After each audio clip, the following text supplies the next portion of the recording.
companies and people in the economy have gotten more productive about AI, so much so that they start worrying about, will I even have a job because of how efficient businesses are getting.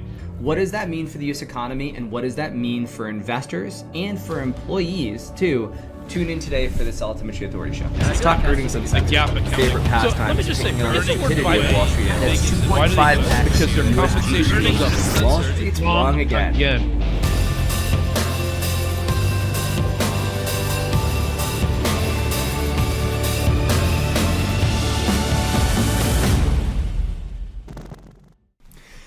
Since ChatGPT hit in 2022, there's been a constant drum of the idea that AI is going to take your job. Well, we actually just finally started to see headlines pop out that isn't AI could take your job, that people are actually feeling the fact that AI is going to take their job. The CEO of Amazon just came out recently and basically said to all of his employees, effectively, look, we are aggressively adopting AI, and as that happens, we don't know what our future workforce is going to look like, but we're pretty sure in the short term it's going to be smaller than it is right now, but we're seeing things evolve. I mean, Microsoft has said the same thing, right? Microsoft let go of 6,000 people earlier this year, and now they're talking about letting go of a lot of salespeople, and the reason why is because they're basically saying, hey, we're getting efficiencies out of AI that mean we don't need as many people in these specific roles that we've got them in as we've had before. And if you've been paying attention to the news and been hooked into the idea of AI job potential destruction, you've probably heard about Klarna, the buy now, pay later company that came out and really panicked many people when it basically said that it let go of all of its Salesforce contracts because it was building all its CRM code in-house, and also it said they were going to be AI first and it really didn't need as many employees. And the idea that AI is taking jobs is even reaching all the way to old line businesses like telecoms, where BT basically said, hey, look, AI is going to let us let go of a lot of people. And so understandably, look, everybody's panicked and everybody's saying, hey, could we be in a situation where we literally don't need as many workers? And if we don't, what are we going to do with all these unemployed people? Well, let me just tell you, this isn't the first time we've had this conversation.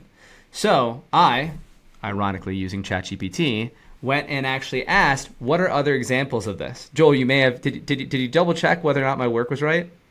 Well, I took Rob's work in ChatGPT and I input into Super Grok to see whether or not he got anything wrong. But no, it's solid.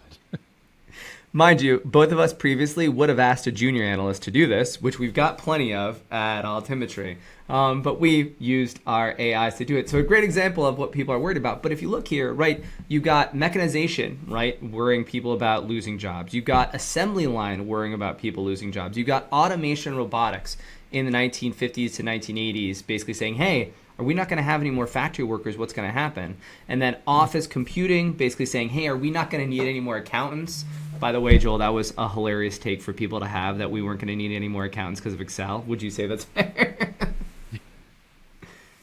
Far more accountants today, and more billable hours every day being sold in the accounting profession than ever before, with accountants using all these tools, obviously.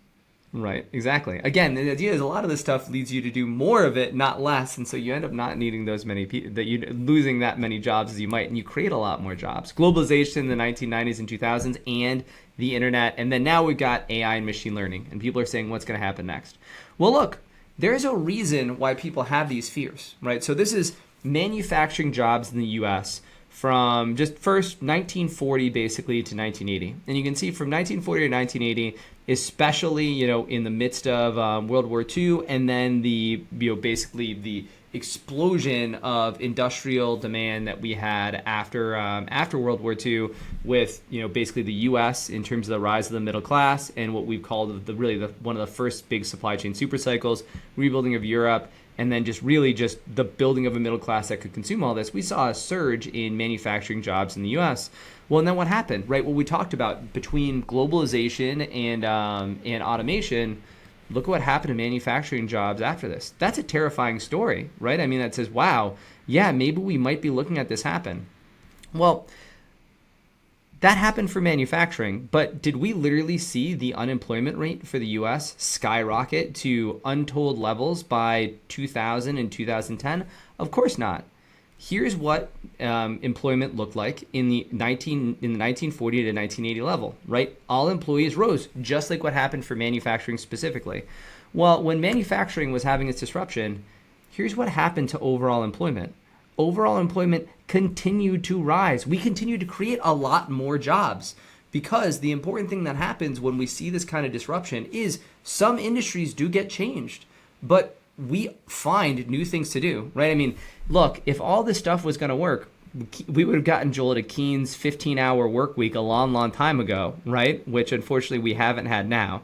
So everybody, for perspective here, yeah, I mean, this is not an environment where we're saying, look, AI is going to disrupt jobs, but it's not going to delete and destroy jobs outright, Joel. And I think, Joel, there's a really good argument for this in terms of the picture that it paints of why, because of economic profits in the U.S. and what U.S. corporates are showing you, right? This is the thing. So during the last 20 plus years, if you look at the economic profit of U.S. companies, it's going up. Now, economic profit means after their cost of capital, after servicing dividends and a reasonable level of profit for capital gains to investors, anything above that is excess profit the company's making, and that's gone from $300 billion all the way back from 2005 to close to $2 trillion.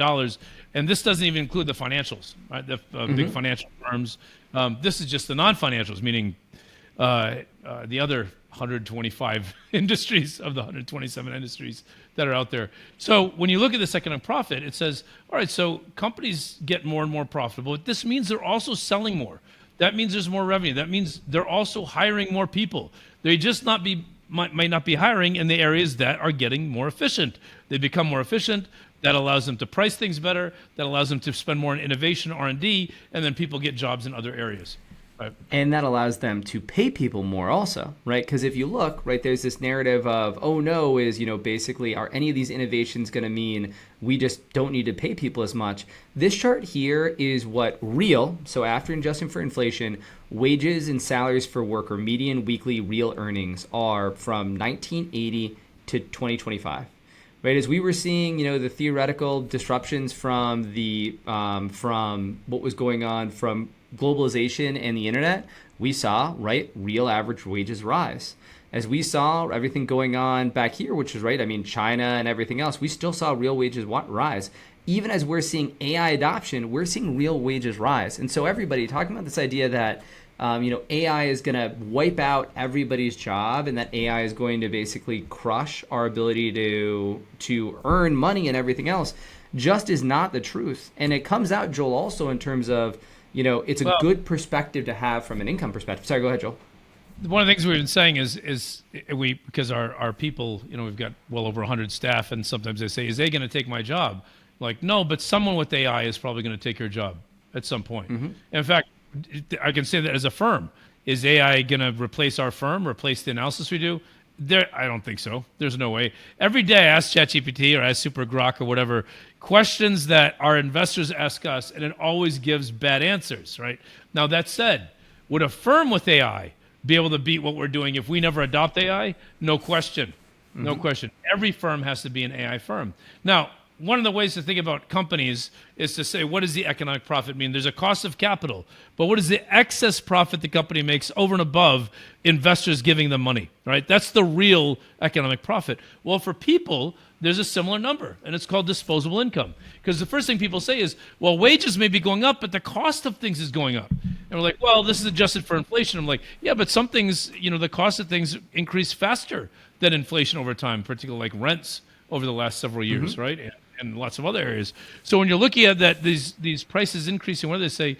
Well, how much is left over? Disposable income, meaning the amount that people are making over and above their cost of living in the United States, has also been going up steadily throughout this time period, despite all the disruption, all the jobs that would be lost to the PCs, to all the jobs that we lost to spreadsheets, the jobs that we lost to efficiencies the internet was going to create. No, there were jobs that changed, but the net economy grew, net jobs grew, and to this day, we're still looking at a very, very healthy unemployment rate. Unemployment is still quite low in the U.S., And I don't think AI is going to suddenly drive up unemployment crazy. It just means it's going to be a lot more job switching and job changing, just like there were from when the whole world was agriculture and farming, and now almost, less than a couple digits percentage points is farming. That's it. And then same with manufacturing. We're going to see this in a number of other areas. And where do they move to? They move to all those other areas of the distribution channel and supply chain that require people, that require moving things, require things, that require technologists, that require repair people of the AI, right? That you're still going to need that, of the tools, of the robots, of whatever else. So, no, we think that overall things are still solid. And the economic profit numbers that we show among companies, which really display what's happening, reflects what we also see with disposable income, right? American companies and American people are having more and more money to be able to spend. I know it doesn't always feel like that. For instance, I don't know, for the last 4 years, things have gotten probably a bit more expensive faster. You can see the dip in disposable income, but it's coming back up again. Exactly. And everybody, tune in for our next episode, because we're actually going to talk about a company that is going through this AI disruption and how it can help corporate earnings while we see this evolution in terms of how people work. Well, that's this episode of the Altimetry Authority. If you liked what we had to say, like and subscribe, and always feel free to drop us a comment. Thanks so much, everybody. Talk to you soon. Thank you, everyone.